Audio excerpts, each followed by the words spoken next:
Boa noite, pessoal. Sejam todos bem-vindos, tá? Olha aqui, ó, nós vamos falar nessa aula sobre as fontes históricas.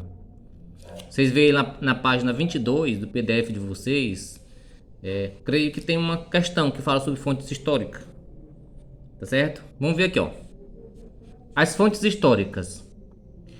Fonte histórica é qualquer vestígio do passado usado pelo historiador para obter informações sobre o seu tema de estudo.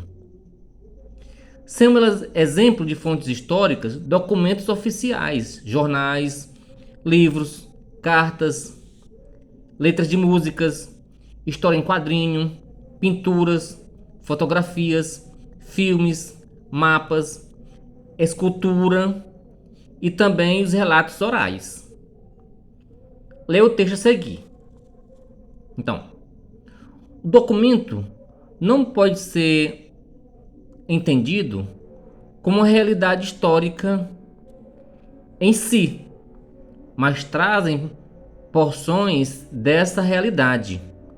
Além disso, as fontes históricas são sempre lidas e exploradas com filtros do presente, de acordo com os valores, as preocupações, os conflitos, os medos, os projetos e os gostos de cada observador. Sobre o documento, o historiador sugere as perguntas fundamentais que devem dar início a todo o trabalho e a todas as reflexões. Quando? Onde? Quem? Para quem? Para quê? Por quê? Como? Então, pessoal, esse texto aqui fala que o documento histórico analisado pelo historiador, ele não é uma verdade absoluta. O profissional, ele tem que fazer algumas indagações, né? Quando, onde, quem, para quê, por quê, tá certo? Para que ele possa fazer uma análise. Aqui ele traz aqui, ó, essa imagem. Veja aqui, ó. Veja. Olha o que diz aqui. Explorando as imagens. Próximo aqui. Descreva a imagem, o lugar, a arquitetura das construções, as pessoas, os meios de transportes, etc. Comente o que você descobriu sobre o Rio de Janeiro ao analisar essa fonte histórica no início do século XX. Olha aqui, pessoal, a fonte histórica. Então, essa é a imagem, né, do início do século XX no Rio de Janeiro. Olha aqui a arquitetura, né, das construções. O vestimento das pessoas. Os meios de transporte utilizados. Veja os animais nas ruas, né? Olha os vendedores ambulantes. Então, tudo isso tem que ser questionado pelo historiador. Tá certo, pessoal? Então, vamos virar a página, né? Vamos agora para a página 17. Então, pessoal, estamos aqui na página 17. Nós vamos fazer análise do documento oficial, tá? Olha aqui, ó. Os documentos oficiais escritos como leis, decretos, contratos, tratados, são fontes relevantes para o estudo histórico. Observe a Lei Áurea, um exemplo de documentos oficial escrito. Então, vou mostrar aqui a Lei Áurea para vocês. Veja aqui, ó.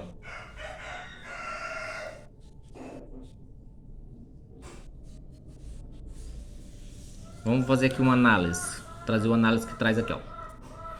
Ó, a caligrafia e a linguagem fornecem pista sobre a época e o local onde o documento foi produzido. Tá? Então aqui foi no Rio de Janeiro, né? No final do século XIX, 1888. A lei de número 3.353, também conhecida como Lei Áurea, aboliu a escravidão no Brasil. Pelo menos oficialmente, tá, pessoal? A gente sabe que a escravidão continua até hoje, né? Aqui. Carta foi timbrada com o brasão imperial, que significa que o documento foi expedido pelo governo.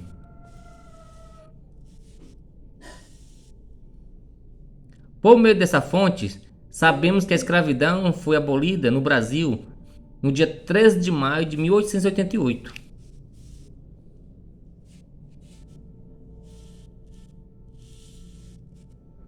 O carimbo do arquivo público indica que esse documento foi catalogado e arquivado. Atualmente, ele encontra-se no Arquivo Nacional do Rio de Janeiro.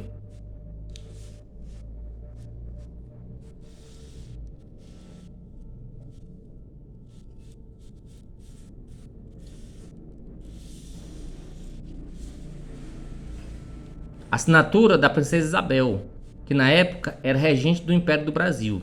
Tornou-se lei válida em todo o território nacional.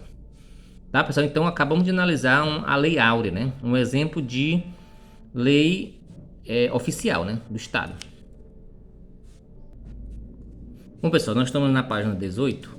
Vamos fazer uma análise de uma fonte iconográfica. Acabamos de fazer uma análise do documento oficial, né? Agora uma análise de fontes iconográficas. As gravuras e as pinturas produzidas por artistas estrangeiros que vieram para o Brasil durante o período colonial são importantes fontes iconográficas para o estudo desse período histórico. Esse é o caso da aquarela a seguir, feita pelo artista holandês Frans Poster de 1640. Nela, o artista procurou mostrar os principais elementos de uma casa de engenho, lugar onde era feita a moagem da cana-de-açúcar. Ela representou também as principais etapas do trabalho realizado pelos africanos escravizados. Observe alguns elementos que podem ser analisados nessas fontes históricas, tá? Bom, pessoal, estamos na página 19. Eu vou ler esses 5 itens antes nós vemos a imagem. Aqui, ó. Por meio da análise dessa fonte, é possível ter uma ideia de como eram os carros de boi utilizados para transportar a cana-de-açúcar do campo até a casa de engenho. 2. Aqui, Frank Poster representou como era o trabalho dos escravos, responsável por recolher e organizar a cana, descarregando no carro de boi. 3. Observe esse detalhe, perceba-se como os escravos realizavam a moagem da cana-de-açúcar para extrair o seu caldo. 4. Neste engenho, a moenda era movida por uma roda de água, o que pressupõe a necessidade de localização de água de um rio próximo ao engenho. 5. Nessa fonte, também foi representado o feitor encarregado de fiscalizar o trabalho dos escravos. Ao se observar seus trajes, é possível perceber que ele ocupava a posição social superior à dos escravos. Bom, pessoal, temos uma vista, a vista panorâmica, tá? Olha aqui, ó, a imagem, o carro de boi, né? Sendo aí comandada por um africano, né? Veja a imagem aqui. Ou 2. Os escravos organizando a cana-de-açúcar. Ou 3. Ou a moenda, né? Com o africano fazendo a moagem. Aqui diz, né, que essa moenda é movida a água. Então ela é localizada perto de um rio. Ou 4. Tá certo? Então damos exemplo de um engenho, tá? Isso no Brasil colonial, tá certo? Então até mais, pessoal.